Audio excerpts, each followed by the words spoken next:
Hi, good evening. My name is Lance Hong. I'm the president for the National Association of Asian American Professionals. I just wanted to thank you guys for joining us tonight, and happy Asian Pacific American Heritage Month. So what is NAAAP? Next slide, please. So NAAAP stands for the National Association of Asian American Professionals.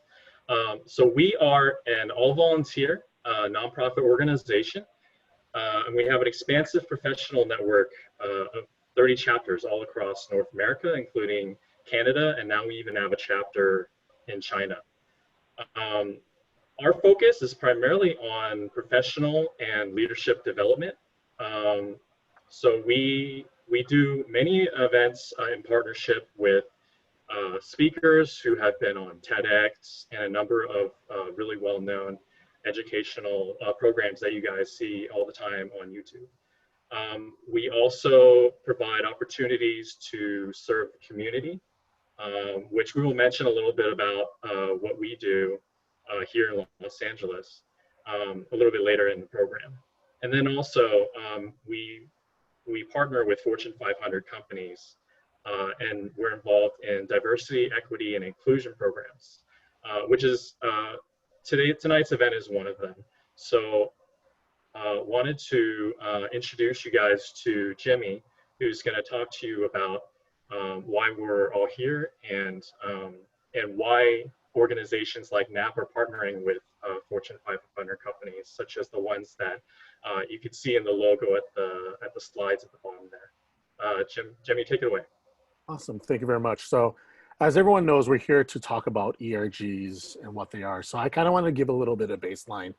ERG stands for Employee Resource Groups, and they're synonymous with two other terminologies. So they are either called affinity groups, employee resource groups, or business resource groups. So if you want to think about it, an affinity group is very similar to what you had in college. You know, there's the Chinese Cultural Club, there's the Art Club, et cetera. These are very similar at corporations. A lot of larger corporations have these types of groups, and they're typically around a demographic set of individuals, beliefs, ethnicity, et cetera. But they have three levels of them traditionally. And the first level for them is typically what you would call an affinity group. And an affinity group would have things that are around celebrational, community-related things. It's all about creating a sense of community and a place for your employees or members of that group to be part of. The next level, though, it moves to a different level, which is called an ERG, or an employee resource groups.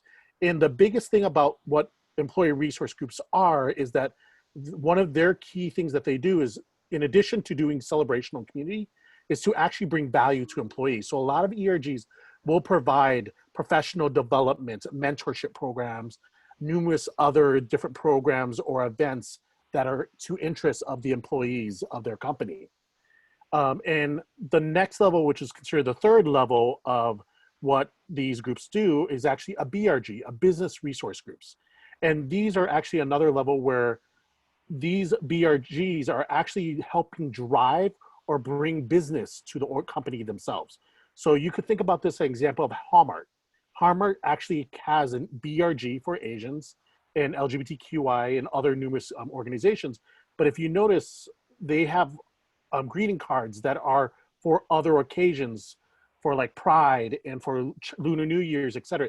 Those are actually been done by the BRGs, where they've driven the business to do something more, to have a bigger demographic or to a bigger community. So traditionally for ERGs or affinity groups, they go from those levels: affinity groups, ERGs, and BRGs.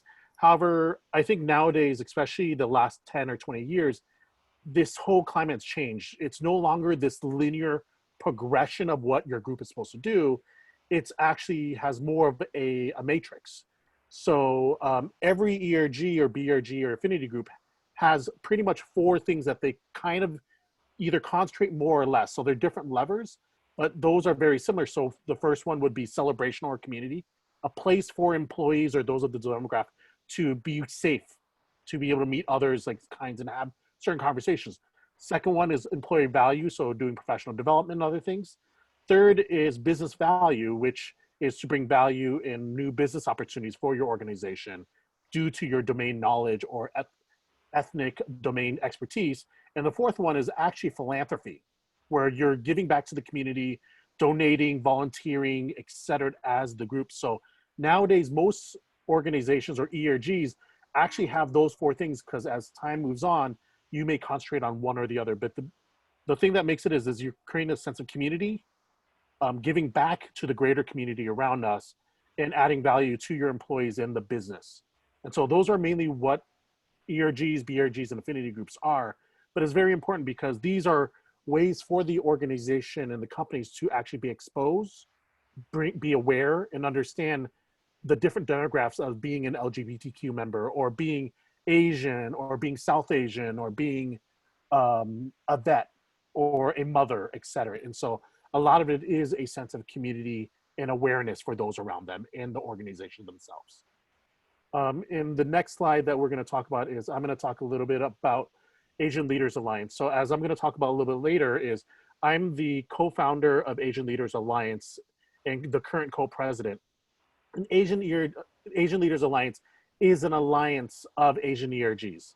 So Airbnb, Square, Google, Twitter, KPMG, McKesson, these are organizations, companies that have an Asian ERG or an APA ERG. And we actually use under ALA to work together to learn from each other, to figure out best practices, what we can do better, because obviously we're all in different environments for our companies. And we need to learn from each other on how we can excel and do more for our community. But it's also a place for us to work together and collaborate to do big events. Examples of that is 12 companies, ERGs, actually partnered together to do a youth development program where we're working with 30 youths from at-risk youth of the community through an 8-week-long program, which is not something that could be easily done with one group alone, but together as an alliance, we could do more. And so the idea of Asian Leaders Alliance is to help empower each of the ERGs and their leaders to be able to work together, build a stronger community, and be able to do bigger and more impactful work. Great, thank you, Jimmy. And so now I'd like to introduce Rachel, who is going to be facilitating our panel for tonight. Rachel, take it away. Thanks, Lance. Hi, everyone. My name is Rachel, and I will be helping to moderate our panel tonight. As just heard from Jimmy, we are focusing this panel and our conversation tonight around ERGs and how we can come together, all of the different groups, Airbnb, SoCal Edison, Salesforce, and Accenture. How can we all come together with our different ERGs to support each other and to support our communities within where we are located? So again, my name is Rachel. I am a management consultant out of Accenture. And for those of you who don't know Accenture, Accenture is a consulting company. We work with a lot of big Fortune 500 companies to help them to look at their issues, their problems, and to help them resolve them. I personally work in the talent organization space with a lot of different industries, from high-tech, healthcare, financial services, and pharmaceuticals. I'm also the lead for our SoCal APA ERG since 2017, and I was very involved during my college years with our student assemblies for both Asian and international students at USC. And I also have two lovely dogs, Luna and Hershey. So going into first our time today and how we're going to split this. First, we'll do an introduction of all of our panelists. You just heard from Jimmy and Lance. We have a couple of other panelists that I want to introduce you guys to. We'll spend about 40 minutes going through some prepared questions, as well as 10 minutes at the end doing a Q&A. So if you guys do have any questions during the time where we're talking and discussing, feel free to post them in the questions and answers chat. We have someone, Daisy, who is with us. She will be helping to moderate the questions, and then we will take those at the end. And then finally, we have a call to action and final remarks to kind of wrap up and summarize what we talked about today. All right, so first up, I want to pass it over to Shin to do a quick introduction. Okay, thanks, Rachel. This is Shin Shuda. Shin's my first name. I'm based in LA. I'm one of the partners, managing directors. We have different names within Accenture. I've been with the company for about 14 years. I've worked in Tokyo, Melbourne. I've also worked in UK as well as United States in like 3-4 cities here. I've been moving around. I've seen a lot of cultures, a lot of different places. That's, it's sort of become part of, who I am today. At Accenture, I do a lot of corporate turnarounds. So I work with clients who are, especially today, who are, in a tight spot and they got to get out of it. So we do a lot of corporate turnarounds and all aspects of that. It's been pretty interesting, at least the last couple of months. The companies that were doing really well are not doing so well right now, and they're being impacted. And what is the best way to manage the tough times? That's a big topic. And I'm kind of working. It's a bigger team, obviously, within Accenture who does this, but I'm part of that organization. Happy to be here. This is my first time on a panel. I hope I don't get tough questions, but I'll try to answer. If there's a question for me, I'm here to answer that. So happy to be here. Thanks, Shin. Okay, and our next panelist, Ada. Take it away. Hi, I'm Ada Choi. I work for Southern California Edison, which is an electric utility servicing 15 million people, which is roughly about 50,000 square mile of service territory. I've been with Edison for about 9 years. Currently, I am a system admin helping low-income customers, and I'm part of the API group at Edison called Ascend, in which we promote diversity and inclusion through cultural events, networking, and community service. So let me pass it to Mabel. Thanks, Ada. Thank you. Thanks, Rachel. My name is Mabel. Proud to be a Bay Area unicorn, UCSD alumni, as well as former Fulbrighter. Currently, I oversee our Asians at Employee Resource Group at Airbnb, and we have around 8 chapters globally. Fun fact, I kind of got hired at Airbnb because I could speak Cantonese out of all languages. I started off as a community organizer, largely focused on outreach in the API community in the San Francisco community. Eventually, I took the organizing internally into our ERG space and started taking lead at our Asians at Airbnb. Now I do digital advocacy work in public policy in my normal role. Outside of Airbnb, I'm also proud to volunteer to lead our communications and social media work at ALA, thanks to Jimmy. Wanted to also end my intro by recognizing some folks in my Asians at team who helped to make this panel successful. Chloe Nguyen, unfortunately she was let go, but she's done an amazing job queuing up the panel for us today. And Michelle Nader, thanks so much for jumping on board and supporting with logistics, so thank you. Thank you, Mabel. Okay, and last but not least, Jimmy. Awesome. Yeah. Thank you, everyone. You heard me a little bit earlier. So my name is Jimmy Hua. I'm a lead software engineer at Salesforce up in San Francisco. Currently, you're seeing me down in LA, which you can't see much because of the background. But I'm a lead software engineer there. Been at Salesforce for about 9 years and been in the tech industry. I started off at Salesforce. One of the things is I've actually founded the Asian Employee Resource Group there called APA Force about 7.5 years ago. And we've grown from just a group of 5 or 6 people interested in doing community services and bringing awareness about what's happening in Asia, et cetera, and what's happening in our community, up to now with the new leadership team that we have. We have over 15 hubs globally and over 4,000 employees that are members of the organization. I'm really big about being involved with the community and giving back. I'm also the board chair of the board of directors of a nonprofit called Southeast Asian Development Center that helps over 2,000 at-risk youths and families of the Tenderloin in San Francisco, which is one of the shadiest part of the neighborhood in San Francisco.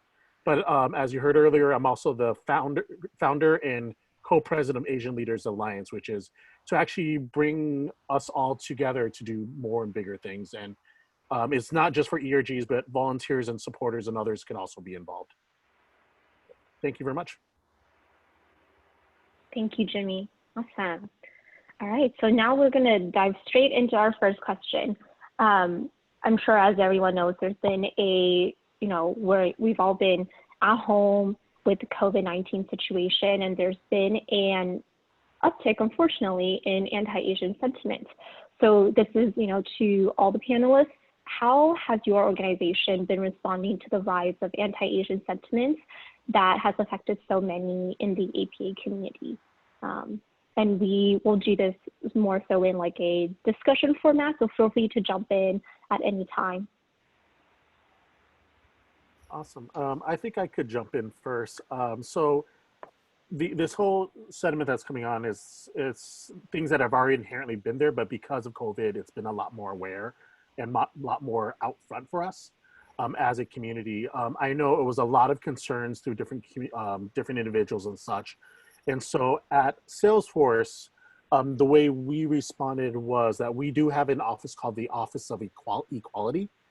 And our Chief Equality Officer heard the voices of Asia Pac Force. So our officers, our members voiced and said, hey, this is something going on that affects us as employees and the safety of our employees and our family. We are afraid there is something that may happen. And so what the company did for us was they did a handful of things. One was they publicly announced internally and also on Twitter, Facebook, and LinkedIn that Salesforce, the company, and the leadership stands with the APA community against racism and xenophobia. That's actually kind of a really big thing in order to see a company to really put themselves out there to say, hey, racism is bad and we're gonna be there with you. In addition to that, they've actually also did a chain of events such as blog posts on how do you report or have issues if you see that type of interactions at work. We've brought in speakers, journalists, panels to come in and bring an awareness to talk about the issues and what's going on to our employees in our community so that they could be more comfortable and familiar with what's going on, and also a place for them to voice up and feel better and speak up.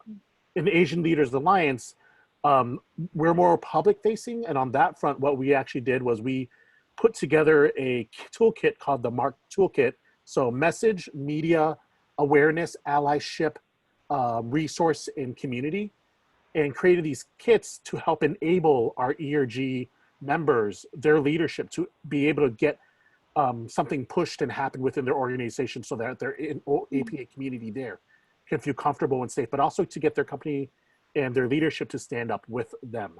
And we've launched off an anti-racism video campaign that you could see on our website. And so we've been trying to do a lot of these things, but those are some of the stuff that we've done just to try to make sure that our community feels safe, has a place to go, and feel that we are being heard. Yeah, definitely, Jimmy.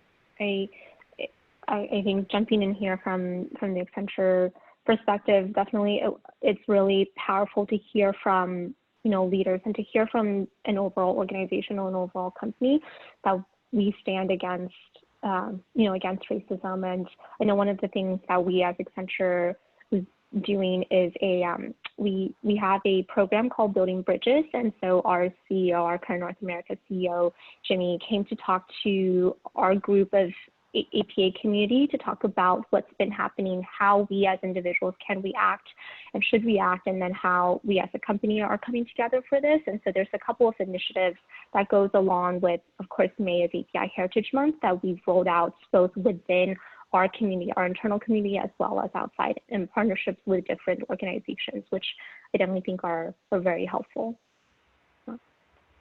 That's great. Oh. Maybe I can add to the Accenture side. As one of the leaders in the company, it's very important. This type of behavior is not permitted, especially within the company. It's not tolerated at all. If it ever happens, God forbid. But it's really hard to change some of the feelings of people, but we can help our people feel better, supported, feel safer. There's a lot of activities going on. Just from my vantage point, I have a lot of colleagues who are Asian descent in the company at a leadership level, and we talk a lot. And one of the things we talk about is how we support our people. And it's actually pretty important. Everybody has their own sort of circle of, Asia Pacific descent. And, for this specific case, a lot of us has reached out to them and to talk about it, to make sure that people are feeling safe, they're supported. If there's an issue, we can bring it to the company level. This is a issue that has been recognized by our global CEO, as well as our North American CEO. So it's very big, and it's been treated very, very carefully, very seriously. That's awesome. I think it sounds like all across the board, there has been multiple ways in which, we have been tackling the uptick in anti-Asian sentiment from, raising awareness from within, working with external community, as well as trying to find ways to best support our members. I wanted to talk more about the third point, which is how do we best support our fellow API colleagues during this time in which it could be pretty overwhelming knowing that we are going through a pandemic right now, and the last thing we want to be also worried about is potentially being discriminated against because of how we look. So on that, also understanding that, let's be real, it's really tough for API, Asian Pacific Islanders, the community, to have tough conversations and really share concerns. And I know that, from firsthand, as a daughter of an immigrant family with a sister who does have mental health challenges, I would say it's been so easy to just want to keep things in, and so hard to voice and ask for help when we really need it. But we know that not doing so can be so counterproductive to us advocating for more resources that we deserve. And the same plays out in the workplace as well. So at Airbnb, Asians at Airbnb, in order for us to make sure that we really do have a safe space for our voice to be heard, for us to share these concerns, we've worked with our diversity and belonging team to host these things called virtual safe space conversations, very appropriate during this time, in which we would have around 30 participants in each space that's moderated, and have really candid conversations about what does it mean to be Asian American during this time? How do we cope with the overwhelming news about racism? How do we deal with microaggressions? How can we rise in solidarity with other marginalized communities who are also facing similar challenges during this time, if not worse challenges, right? So the feedback has been fairly positive. And we've been able to foster a place in which people are able to share and just express, process, and reflect together, and so that we can move forward collectively to fill in these gaps. Yeah, I agree that mental health is so important. So even before COVID-19, our company did really value mental health and diversity and inclusion. So I'm really thankful for that. For Edison, we have workshops, free counseling as part of our benefits, and a strong message to support diversity, inclusion, as well as mental health. And so what our company did was, for our first live stream, the CEO just emphasized tolerance and to be kind to one another. And we also have workshops now that we invite experts such as psychologists to talk to us, to really focus not just thinking about your physical safety, but your mental health. And so I think that Mabel's point was great. It's like, hey, it's not just racism, but also what is it that you're feeling inside, and be able to be truthful and tackle these issues. So hopefully if anyone is having issues, please reach out to your managers, your friends, or there is a national hotline. So, and I'll put that national hotline in the chat box if anyone needs it. No, thank you, Ada. Thank you, everyone. Those are all great points. It's reaching out, coming together. How can we help not just, how can we help our communities? How can we help bring everyone together? Yeah, I'm going to move on. I was going to add one more thing. And I think right now with this whole anti-racism or this whole anti-Asian sentiment that's occurring, I think we also need to remember that these racism has, one, happened to our community for a long time. And this is just bringing more awareness around it. But also, two, we have other communities of color, people of color that's experiencing the same thing. And we do need to be allies. We do need to help support each other and be there for each other. Because at the end of the day, racism affects us all. Yeah, absolutely, Jimmy. and you're 100% correct, right? Okay, moving to our next question. What is one best practice that you could share to the ERG community? You know, I would say to get your executives and sponsors involved so they know what you're doing and they can support your message.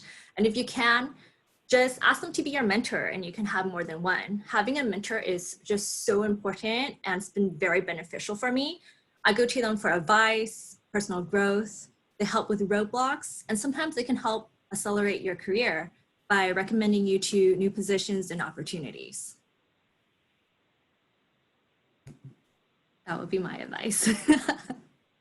Thanks. So maybe I can have a different sort of perspective. You know, one of the things that you know, our company Accenture. By the way, I was kind of looking at the list of companies. You guys are all our clients, and I'm sure many of you on this phone are clients of Accenture. So, but it's first of all, it's great to hear that everybody's working on this because it's so important. One of the things I think Accenture does really well, I'm not sure anymore. Actually, was speed. It's really fast how we react to things like this.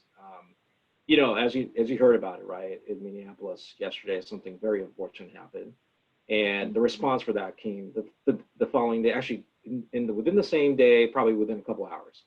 So it is coming from our CEO. So the way we react, I think the speed is really critical, because the time you lost, right, there could be a lot of things happening between when it happened and the time you actually, you know, reach out and support. So pretty proud about that, but I think, again, speed is really, really critical.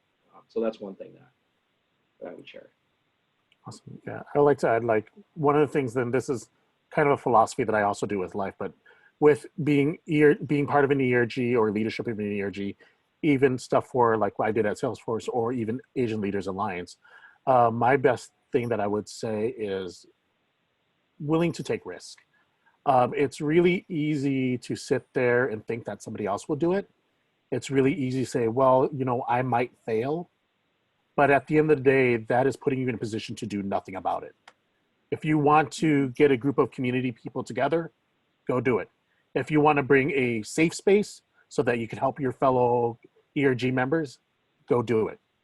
If you want to be involved and give back to the community, go do it. Don't sit there and say, you know, well, somebody else will organize or something like that, because if you're going to wait for somebody, you're more likely than not going to be waiting forever. So take a risk, do something about it. You know, you never know, you might succeed. The Asian Leaders Alliance, and I'm assuming for all of us here on the phone, we've taken risk, and there's benefits that comes out of it.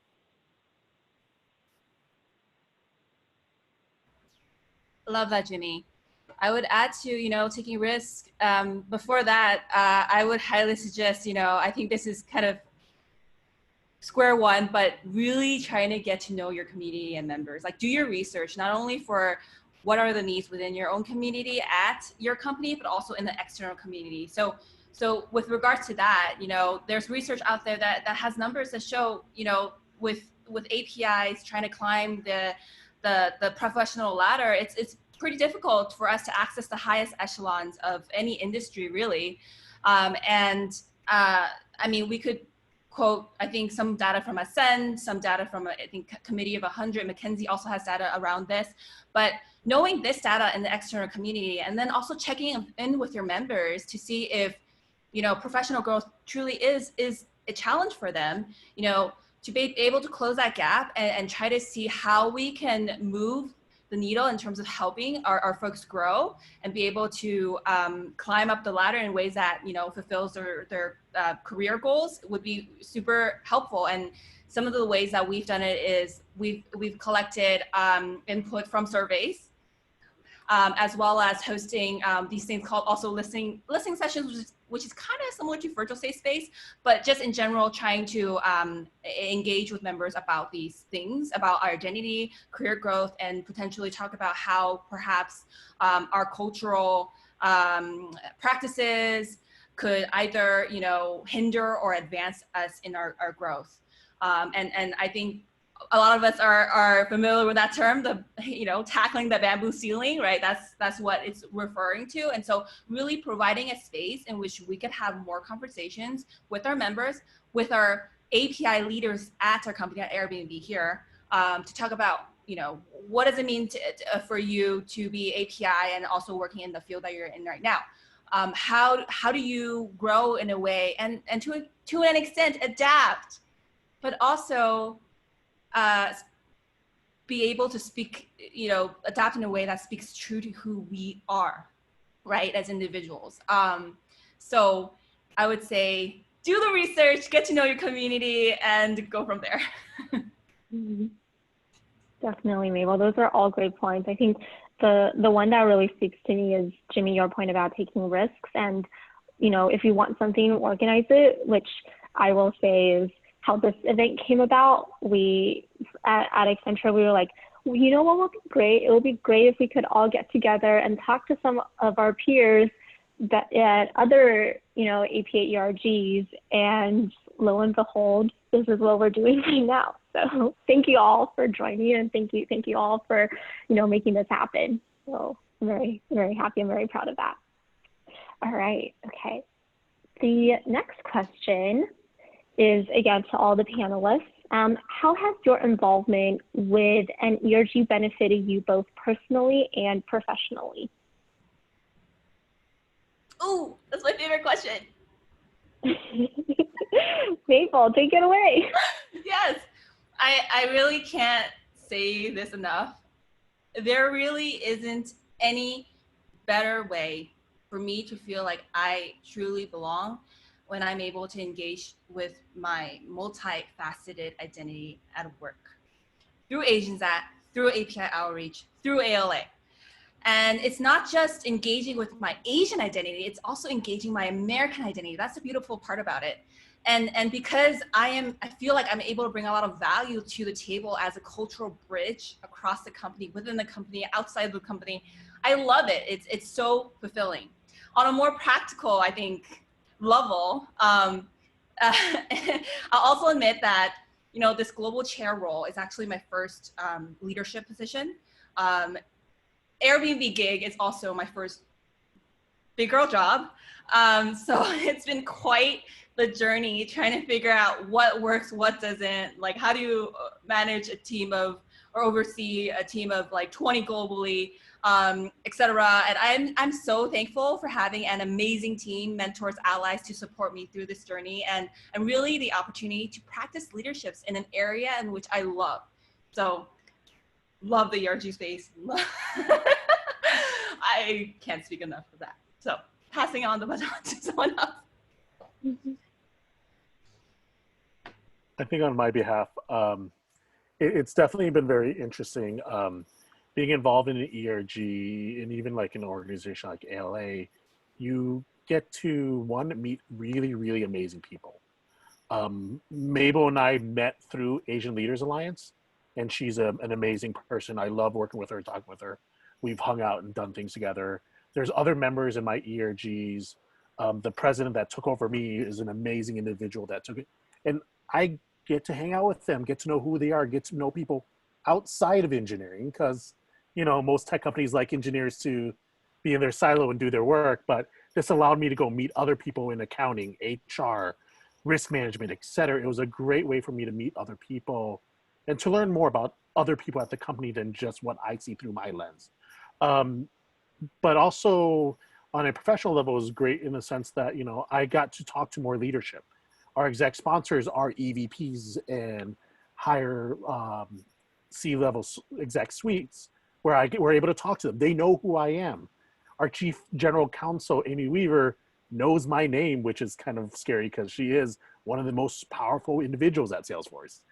You get to see and meet and talk to people, and it's really nice to see that because you don't normally see that. And two, it's not very common for you to see like an Asian individual doing that, to being able to do that. And that's great to being, not that I want to be that example for others, but it's good for others to see Asians and others, people of color, interacting with our C-level execs and being interactions and them knowing your name. And one of the other things is, like I said before, I'm the chair of the board of directors of a nonprofit. The side hustle that was really fun was the fact that my nonprofit, we serve youths and we needed volunteers. We needed people to help out.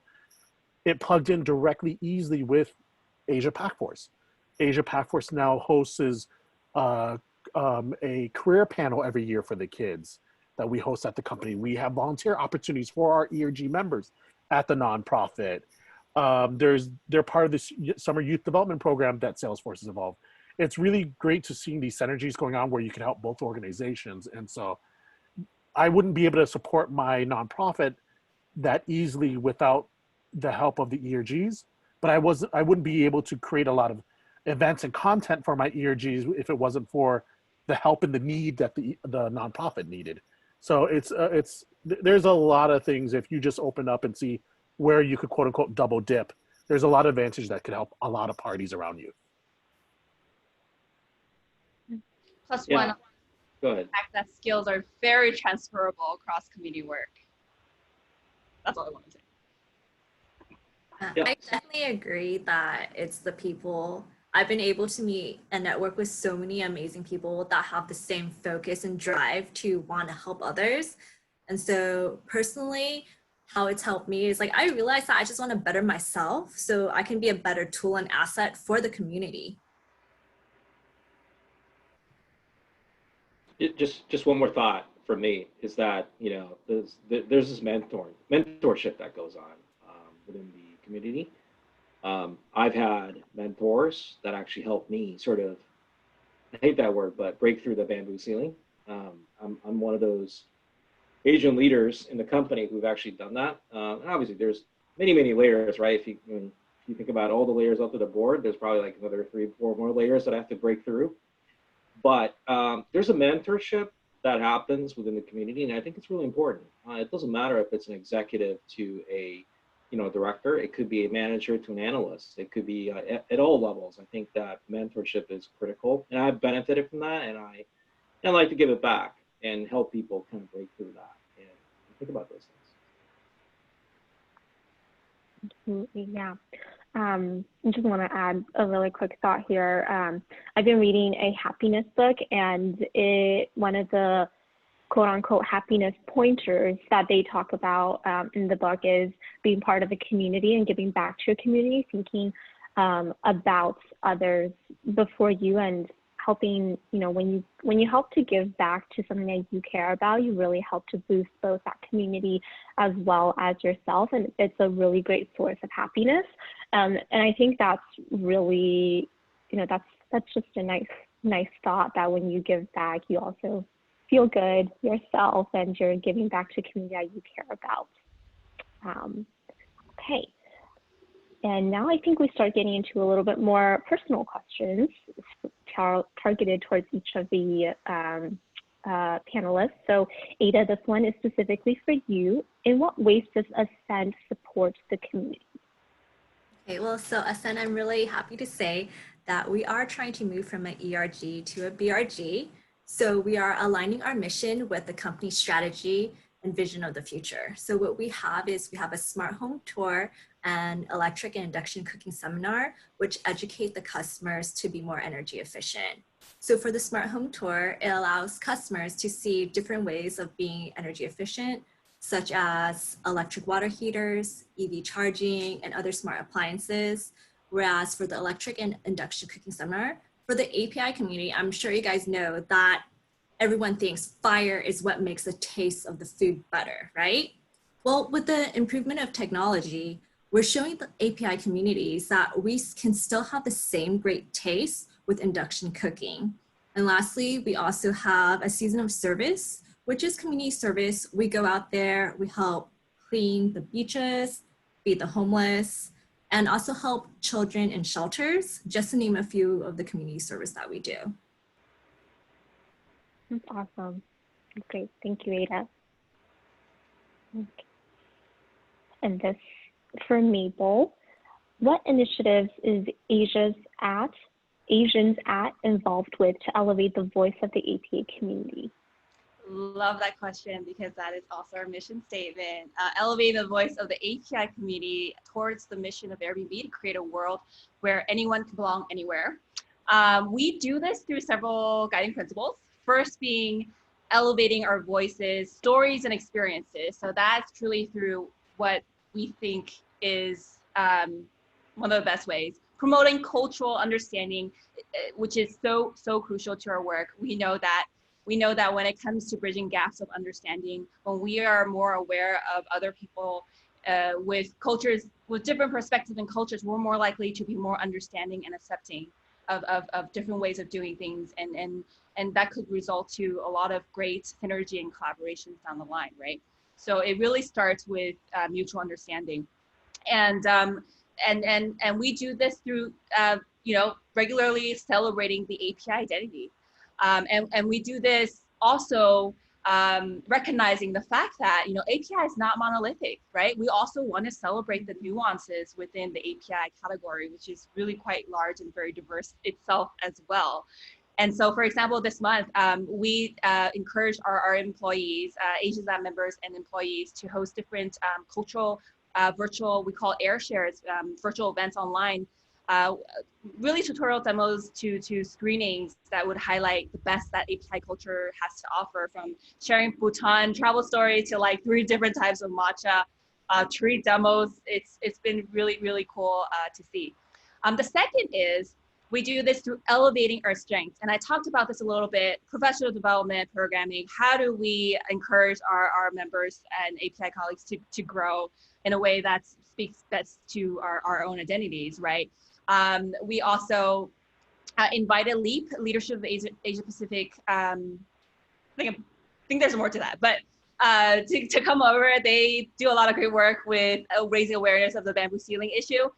With great stats and also just workshops that allow for folks to have discussions and raise awareness of this. I think it really starts with awareness when it comes to growth and knowing what our strengths and weaknesses are and how we are perceived from that. And so we want to be able to help our members elevate our collective strengths. The final one is elevating our community. And this is something near and dear to all of our hearts, right? Jimmy speaks to that best, I think, with the work that ALA is doing. I'm so proud of the way that we are leveraging, various Asian ERGs to give back to the community. So we know that's important as it is to invest in our own. We want to give back to general community, recognizing our place and privilege as millennials, I guess. In our respective companies, we do have a pretty good place and standing to help out, right? And so we want to do that the best that we can. So one example of this that actually kind of highlights all the other principles is last year we held Asians Night Market, where we invited over 30 API vendors from makers goods, food, beverage, performer artists to our very own space to celebrate Asian Pacific Islander Heritage Month, and it was really fun. It was really fun. One hell of a lift, but we made it work all on top of our normal duties, and that was a way in which we were giving back to the community, right? Supporting small businesses. Wish we could do that again this year, but but yeah. So I mean, let's be real. These community initiatives. It obviously it's good for the community. It's good for the company. It's good for us individually. Win, win, win. That's great. Thank you, Mabel. I would love to do a virtual, Asian Night Market if Airbnb can pull that off. Working on it. Okay. Jimmy, this one's for you. What were the steps that you took to start the APA ERG at Salesforce? Oh, Lord. So we would all love to think that every organization, everything is like super different and it's not the same steps. But in reality, they are all very, very similar steps. If you're trying to start a business, trying to start an ERG, trying to start even Asian Leaders Alliance, which is similar but yet different. And the first step is finding those who want to do the same. You in order to start anything, you have to have a cohort of individuals, other leaders that are willing to help you and work with you to build something, to build an ERG group, et cetera. The next thing after that is actually trying to figure out what your group is trying to solve or trying to do. I mean, it's great to say, hey, we want to have parties and stuff, and do Lunar New Year, but you know, does that add much value or anything?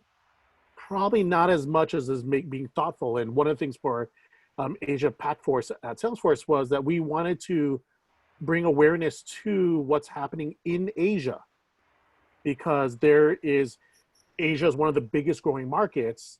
That's who we are. We need to educate those around us about what's happening there. So we took a slightly different step there with learning about what's happening in our community, what's happening around the world, but also helping the greater good. And then with Asian Leaders Alliance, the same thing. We wanted to build a community that would help each other. Once you figure out who do you have to help out, once you figure out who you have there, you may want to pick up a mentor to help guide you as at a more executive leadership level. And then the last part is what I said earlier. Take a risk, make it happen, do something. Create an event saying this is what we're going to do. We're going to target that. And let's see if we're going to make it, if we're going to have an amazing event, or if we're going to fall on our face. And if we fall on our face, get up, try it again, do something different. Always pivot, you know, otherwise you're going to fail really easily, because part of life is failing. And the way we grow and build something amazing and cool is that we pick ourselves off, brush ourselves off, and then keep on moving. Hashtag truth.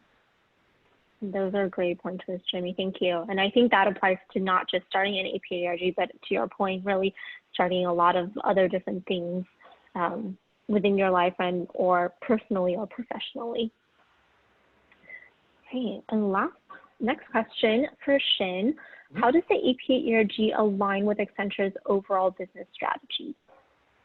Yeah, so this is a great question. And the answer is it's core to our strategy. And when I say that, there's a couple different flavors of it, but one of the first things that we've actually tested and proved is that when you have a very diversified workforce, the creativity levels are much higher.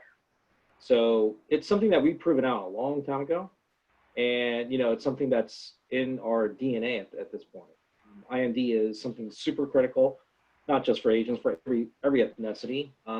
You know, when we talk about promotion, you know, we're very, you know, we're thinking about that. Of course, we want the high performers to go up too, right? But we need that diversity. One of the things that we're doing, it's a little bit off topic, but, you know, our CEO is Julie Sweet.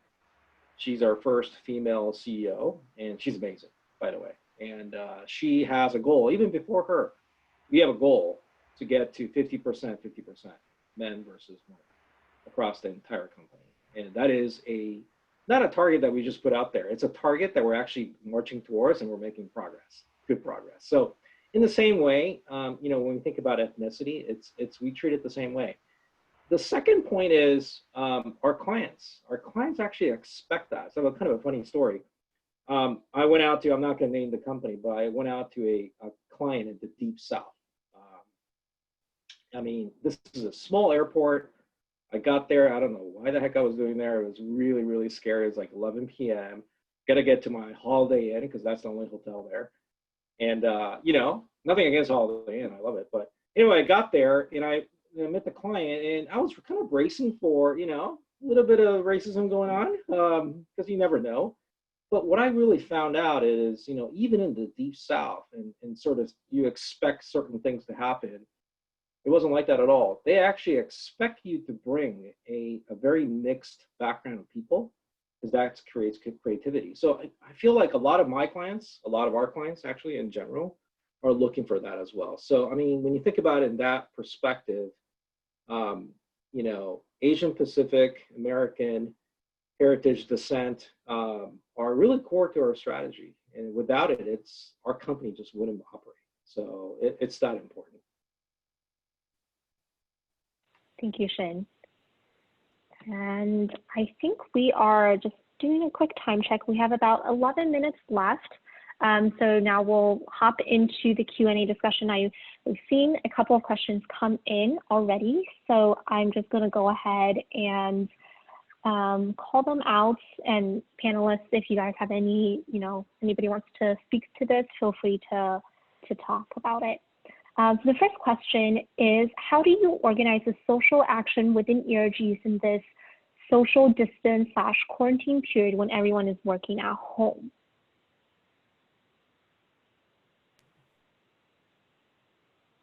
Well, for our ERGs, we have monthly meetings and we talk about what's going on and what is it that we can do to support our community. And then we also have a lot of panel discussions and we try to get the community involved in that way. We set up specific time and we just invite everyone. So that's what Edison is doing. I wonder what other companies are doing, Mabel, Shin, or Jimmy. Like, what do you guys do? Great question. Adding to that, yes, the virtual is definitely, it has been quite a nut to crack. Everything is on Zoom. People are like, oh my God, Zoom fatigue, WebEx fatigue, so on and so forth. How do we keep the audience engaged? That's a real problem. I don't think we figured that out yet. However, you know, we definitely try to take advantage of the Zoom rooms and different breakout functions and different ways to like engage our members. But like specifically, what we've done is we've also hosted these things called virtual luncheons, where it's like cultural lunch and learn. We pass the baton to across different members and / moderators to just come up with a random topic. It could be like I don't know if Adam's listening, but Adam like hosted a Lao New Year lunch and learn where, you know, he talked about the culture and started engaging in conversation about like the different foods, Asian foods and cuisines and recipes that we could all share. And it's really cool. And we do like a share screen of all the foods and everyone's drooling. So, I mean, I think there are different ways to engage. It's just a matter of figuring out, you know, what does your audience want to see? Like, is it screenings? Is it food pop-ups? Is it demos, right? Like, what is it that would engage the audience? And then also figuring out how to host one that's virtually online. So I know we're on this journey together, but those are some of the things that we've done. Yeah, I think that's very important with all this whole thing. There's a lot of things to do. There's actually a handful of the ERG members of ALA has been sharing ideas and on what to do or how they could do that. So how to host events. I know we at Salesforce did an event, I think last week, where we had the boba guys actually do a live demo of how do you make boba. And we had boba kits sent to a bunch of employees that won the raffle, and they got to them so they could do the kits with the boba guys remotely, but then then we started having a Q&A with the boba guys about how COVID affecting their business, et cetera, and how they're trying to get involved and pivot. I know other organizations, groups are trying to do virtual volunteering with nonprofits. I think, especially with this time, it's much more important for all of us to be communicating and sharing each other ideas that we could help overall the mental health, but also being able to get our members to take social actions. So we've done a video campaign for ALA, trying to get people to push on social media. There's tons of things you could try. And I think this is one of those times you take risks. Try something, see if it works. If not, try something different. Awesome. Great, thank you guys. Okay, next question. Given that there are over 50 plus ethnicities and communities under the Asian American Pacific Islander umbrella, how do you find connections and build solidarity amongst such diversity?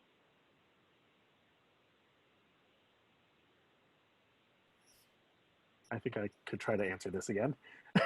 I think one of the things is, even though, I guess the true thing is, what is your goal of your ERG of being an APA or API community member? And a lot of times it's bamboo ceiling, it's racism, but the idea of being unity. And I think it's great. A lot of organizations, even for ALA, even for Asia Pac Force, is that we do want to honor our differences. Same thing with Airbnb, the different ethnicity, the different things that make us different. But one of the things that we do want, at least on a social matter, is that we do want to bring awareness that bamboo ceiling does happen. There is cultural differences that are happening that uniform, and that, unfortunately, if someone's racist or against or negative towards a community, it's not just one community specifically. It's not just Chinese or Japanese or South Asian. It's typically a broad stereotype that affects all of us. And so we kind of build on the idea of one being allies for each other, because as one voice together, we're stronger and we could push back. Because if you think about it, Asians are over what, 60 or 70% of the world population. On a global scale, we are not minorities, we're the majority. But in the US, we are considered minorities. And so we need to stay as that one voice, but we also need to celebrate our differences and learn about each other, because awareness and allyship is what's gonna make everything better. What's gonna get us out of this spot. Yeah, definitely. So I want to do just one last question before we hop into our call to action. And the last question is, how do you think Asian American ERGs can best communicate these issues to demonstrate there is a unique need toward addressing bamboo? Sorry, let me restate that. How do you think Asian American ERGs can best communicate these issues to demonstrate there is a unique need towards addressing bamboo issues? So maybe I don't know if I can answer that, but maybe ancillarily I can talk about it, you know, because I did talk about bamboo ceiling, and, you know, I have my own point of view as to how to break it. It's a topic for a different day. But I think, you know, this topic is, it's not highly marketed, right? Even within Accenture, right? We don't really talk about it. It's not up in the open. There's like the manual to break the bamboo thing. There is no such thing, right? But I think the community, though, at the community level and at sort of a grassroots level, there should be a connection. There should be communications with leaders who's actually broken it. I'm not saying I'm the only one. There's many within Accenture. There's a lot at Accenture who've broken that ceiling, at least getting to a partner level. And, you know, there should be a lot of communities. There should be more communication. We promote it. Us who actually know a thing or two about it, we try to, you know, talk about it. We try to gather people when they ask questions. I'm like, it's like the best call ever when I get a phone call and say, can we talk about this? Like, I actually got one today, earlier today, to talk about it with a manager. He's a Chinese descent. He's been with the company about 3 years. He's kind of a newbie. 3 years as a newbie at Accenture.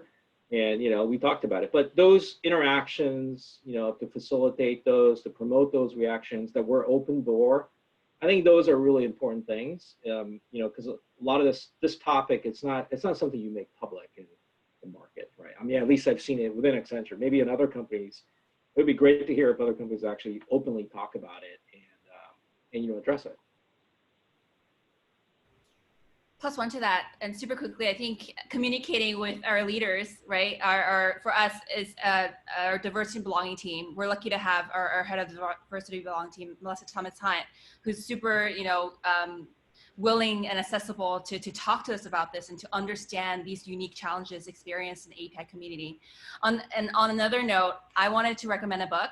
I don't know if you guys heard Breaking the Bamboo Ceiling, Career Strategies for Asians by Jane Hyun. I read it and I cried several times because it just hit home. Like, a lot of the examples hit home. So I think to start, you know, read the book, understand, raise awareness, have more awareness in our own strengths and weaknesses, take these conversations to our leaders, bridge gaps in terms of, you know, the knowledge around this issue, and really advocate and go from there. Thank you, Mabel. And that is it is a great book. Another really good book recommendation that just came out recently is called Minor Feelings, and it talks about, by Kathy Park Hahn, and it also talks about the bamboo ceiling as well as the model minority myth. And I would suggest that to anyone who is also interested in reading up on bamboo ceiling or anything of that sort. Okay, we have 1 minute for our call to action and wrap up. Get away. Oh, if we can't hear you. Oh, Jimmy, do you want to go ahead first? Oh, sure. Oh, sorry, Jimmy. Yeah, no problem. So the first one is, as we said, Asian Leaders Alliance. We've have been mobilized because of a lot of ERG members, like Airbnb, Google, et cetera, has wanted to do something. So we've actually have on our website, asianleadersalliance.com. On top of our website, you'll see a banner. And the video you'll see there is a partnership that we did with Baycat on the whole racism thing that's going on, and stories from real life stories from people of our community of what they experienced through COVID and also when they were younger. And what we're asking everyone is to share that, post it. But if you look, there's two other buttons, one for what you can do as an individual and what you can do as an organization. I recommend you taking a look at it. But to sum it all up, there's a handful of things. One, share the video. Two, if you see racism, regardless of who that individual is, whether they're Asian, they're Black, Latino, white, if you see racism or any of that, please try to stand up. If it's safe for you, please try to help. There are strategies, there are things you could find on our website about how do you combat that, but we need to be allies with each other to make a difference. Two is to actually, if you're involved with an ERG, if you have an ERG at your organization, get involved, meet new people, try to do things together, because I think together as a group, we could do more than one alone. And so those are some of the things you could do. And please just join Slack. Let's have a conversation, because this conversation should not stop once COVID is over. This should continue being action that we keep on going. Thank you. Thank you, Jimmy. Lance, is it, did you want me to flip to the next slide, or do you want to talk about these? So the Accenture COVID-19 Relief Fund is the one that you guys are partnered with, I believe? Yes, okay. Sorry, I didn't know if we were going through all of them. So I think we have a couple of other call to actions. One, we have the Accenture COVID-19 Relief Fund. We are, as Accenture, helping to provide our local hospitals with food for the nurses, doctors, by also partnering together with the local Asian restaurants around the area to feed the hospitals and feed the healthcare workers in those hospitals. So there's a link if anyone is interested in going to that link and helping support this cause. Great, and appreciate everyone who's staying online, even though it's a little past 6. So thank you for bearing with us. So the third item there is the LAOC COVID-19 Relief Fund. So NAAAP is partnering with 7 other API organizations based in Southern California, LA and OC. So we've donated food from our favorite local restaurants to our frontline healthcare workers in the various hospitals all across SoCal. So if you, whether you're based in SoCal or you have favorite restaurants in SoCal, whenever you come and visit, definitely encourage you guys to help us raise the funds so that we can continue with this initiative. It's been really exciting. I personally have done some of the runs to the hospitals, and it's just amazing to see how thankful the healthcare workers are of this gesture. And then finally, APIA Scholars, it's one of the largest Asian scholarship organizations.